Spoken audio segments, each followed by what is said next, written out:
ओम नमः शिवाय। शिवजी सदा सहाय। ओम नमः शिवाय। गुरुजी सदा सहाय। रुद्र संहिता के पार्वती खंड का 23वां अध्याय। पार्वती की तपस्या विषयक दृढ़ता, उनका पहले से भी उग्र तप, उससे त्रिलोकी का संतप्त होना तथा समस्त देवताओं के साथ ब्रह्मा और विष्णु का भगवान शिव के स्थान पर जाना। ब्रह्मा जी कहते हैं, मुनीश्वर, शिव की प्राप्ति के लिए इस प्रकार तपस्या करती हुई पार्वती के बहुत वर्ष बीत गए, तो भी भगवान शिव प्रकट नहीं हुए। तब हिमाचल, मैना, मेरू और मंदराचल आदि ने आकर पार्वती को समझाया और शिव की प्राप्ति को अत्यंत दुष्कर बताकर उनसे यह अनुरोध किया कि तुम तपस्या छोड़कर घर को लौट चलो। तब उन सब की बात सुनकर पार्वती ने कहा, पिताजी, माताजी तथा मेरे सभी बांधव, मैंने पहले जो बात कही थी उसे क्या आप लोगों ने भुला दिया है? अस्तु, इस समय भी मेरी जो प्रतिज्ञा है उसे आप लोग सुन लें। जिन्होंने रोष से कामदेव को जलाकर भस्म कर दिया है, वे महादेव जी यद्यपि विरक्त हैं, तो भी मैं अपनी तपस्या से उन भक्त वत्सल भगवान शिव को अवश्य संतुष्ट कर लूंगी। आप सब लोग प्रसन्नता पूर्वक अपने अपने घर को जाएं। महादेव जी संतुष्ट होंगे ही, इसमें अन्यथा विचार की आवश्यकता नहीं है। जिन्होंने कामदेव को जलाया है, जिन्होंने इस पर्वत के वन को भी जलाकर भस्म कर दिया है, उन भगवान शिव को मैं केवल तपस्या से ही यहीं बुलाऊंगी। महाभागगण, आप ये जान लें कि महान तपोबल से ही भगवान सदाशिव की सेवा सुलभ हो सकती है। ये मैं आप लोगों से सत्य सत्य कहती हूँ। सुमधुर भाषण करने वाली पर्वत राजकुमारी शिवा, माता मेनका, भाई मैनाक, पिता हिमालय और मंदराचल आदि से उपयुक्त बात कहकर शीघ्र ही चुप हो गईं। शिवा के ऐसा कहने पर वे चतुर चालाक पर्वत, गिरिराज, सुमेरु आदि गिरिजा की बारंबार प्रशंसा करते हुए अत्यंत विस्मित हो जैसे आए थे वैसे ही लौट गए। उन सबके चले जाने पर सखियों से घिरी हुई पार्वती मन में यथार्थ निश्चय करके पहले से भी अधिक उग्र तपस्या करने लगी। मुनि श्रेष्ठ देवताओं, असुरों, मनुष्यों, चराचर प्राणियों सहित समस्त त्रिलोकी की उस महती तपस्या से संतप्त हो उठी। उस समय समस्त देवता, असुर, यक्ष, किन्नर, चारण, सिद्ध, साध्य, मुनि, विद्याधर, बड़े बड़े नाग, प्रजापति, गुहाक तथा अन्य लोग महान से महान कष्ट में पड़ गए, परंतु इसका कोई कारण उनकी समझ में नहीं आया। तब इंद्र आदि सब देवता मिलकर गुरु बृहस्पति से सलाह ले बड़ी विहलता के साथ सुमेरु पर्वत पर विधाता की शरण में आए। उस समय उनके सारे अंग संतप्त हो रहे थे। वहां मुझे प्रणाम कर उन सभी व्याकुल और कांतिहीन देवताओं ने मेरी स्तुति करके एक साथ ही मुझसे पूछा, प्रभु, जगत के संतप्त होने का क्या कारण है?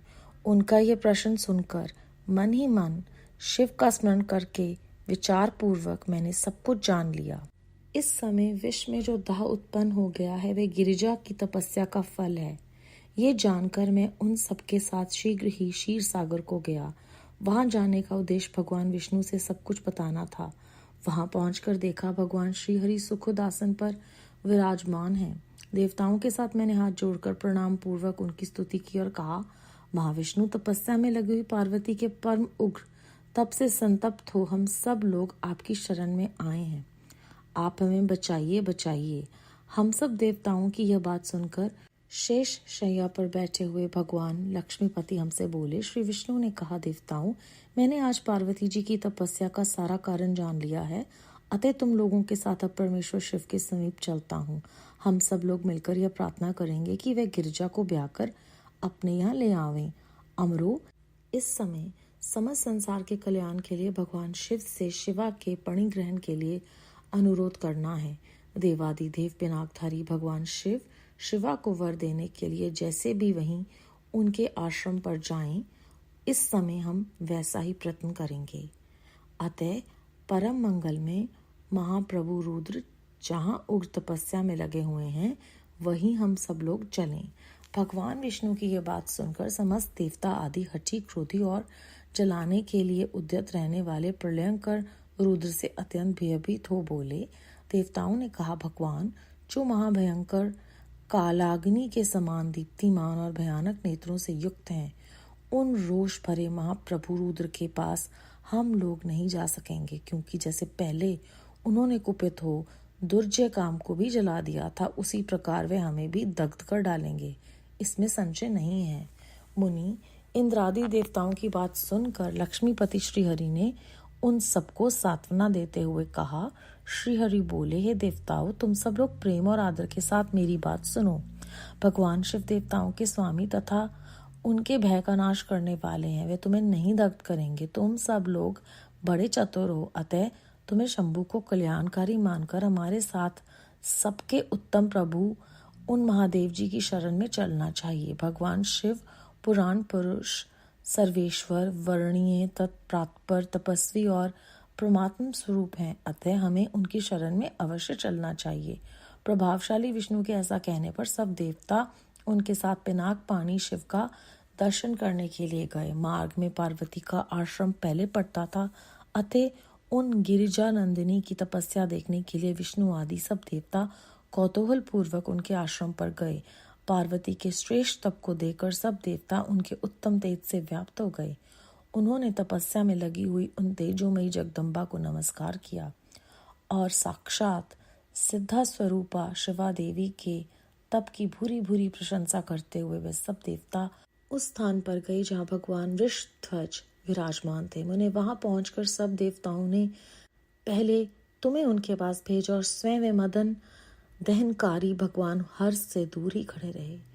वे वहीं से ये देखते रहे कि भगवान शिव कुपित हैं या प्रसन्न। नारद, तुम तो सदा निर्भय रहने वाले और विशेषतः शिव के भक्त हो, अतः तुमने भगवान शिव के स्थान पर जाकर उन्हें सर्वथा प्रसन्न देखा। फिर वहां से लौटकर तुम श्री विष्णु आदि सब देवताओं को भगवान शिव के स्थान पर ले गए। वहां पहुंचकर विष्णु आदि सब देवताओं ने देखा भक्त वत्सल भगवान शिव सुखपूर्वक प्रसन्न मुद्रा में बैठे हैं। अपने गणों से घिरे हुए शंभु तपस्वी का रूप धारण किए योग पट पर आसीन थे।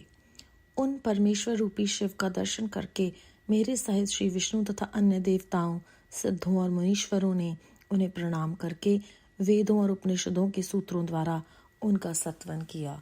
अध्याय 23 समाप्त।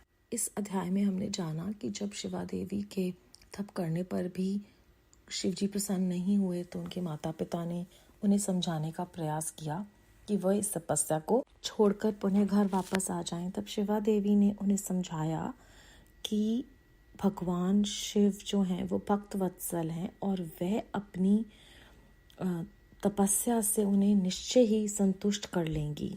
यहाँ पर उनके द्वारा हमें अपने पर निश्चय रखने की प्रेरणा मिलती है। किस प्रकार उन्होंने पहले से भी उग्र तपस्या की और जब ऐसी महान तपस्या की तो पूरे जगत में हलचल हो गई और बहुत कष्ट आ पड़े। तो सब देवता भी तब किसके पास जाते हैं? अपने गुरु के पास। जैसे हम सब लोग गुरु जी महाराज के पास जाते हैं जब भी हमें कोई भी हमारे मन में कोई विचार आते हैं या कुछ समझ में नहीं आता, तो उन्होंने भी देवताओं तक ने बृहस्पति जो उनके गुरु हैं उनसे सलाह मांगी और सबने शिव जी का स्मरण करके विष्णु जी के पास जाने का निश्चय किया। विष्णु जी ने सोचा कि हाँ, हमें शिव जी के पास जाना चाहिए, लेकिन वहाँ जाने से पहले उन सब ने पार्वती देवी जी के उस तपस्या के दर्शन करने चाहे। तो जब भक्त तपस्या करता है भगवान की तो देवता तक उनके दर्शन करने के लिए आते हैं। यहाँ पर हमें ये भी इस अध्याय में बताया गया है। और फिर जब भगवान शिव के पास जाना था तो सब दूर खड़े हो गए और केवल नारद जी को आगे भेजा उन्होंने, क्योंकि वो जानते नहीं थे कि अभी भी भगवान जो है वो गुस्से में हैं या नहीं है। तो नारद जी के बारे में ब्रह्मा जी कहते हैं कि आप तो निर्भय हो, क्योंकि वो शिव भक्त हैं और बिना डरे वो जब अपने परमात्मा को उनसे प्यार करके उनको देखते हैं या उनसे मिलने जाते हैं तो देखते हैं वो तो प्रसन्न है। और फिर सब लोग उनके पास चले जाते हैं। जब वहाँ पहुँचते हैं तो देखते हैं कि वो भी ध्यान में बैठे हैं। तो शिव और शिवा, साक्षात परमेश्वर और परमेश्वरी, हमें इस बात की प्रेरणा दे रहे हैं तपस्या और ध्यान ही मन को एकाग्र करके हमें शांति प्रदान करता है और उस परम परमेश्वर जो सूक्ष्म है उससे एक होकर उन्हीं से आनंद, ज्ञान, मार्गदर्शन और हर जो भी संकट है उसका हल दिलवाते हैं। और हम सब इस निश्चय के साथ जब हम उनसे प्रेम करते हैं और उनमें अपनी असीम आस्था रखते हैं, तो भक्त वत्सल परमात्मा हम सब से वो सब कुछ करा पाते हैं जो देवताओं के लिए भी संभव नहीं, जैसे पार्वती जी तब कर पाईं। बेअंत बेअंत शुक्राना गुरु जी महाराज, बेअंत शुक्राना। ओम नमः शिवाय। शिव जी सदा सहाय। ओम नमः शिवाय। गुरु जी सदा सहाय।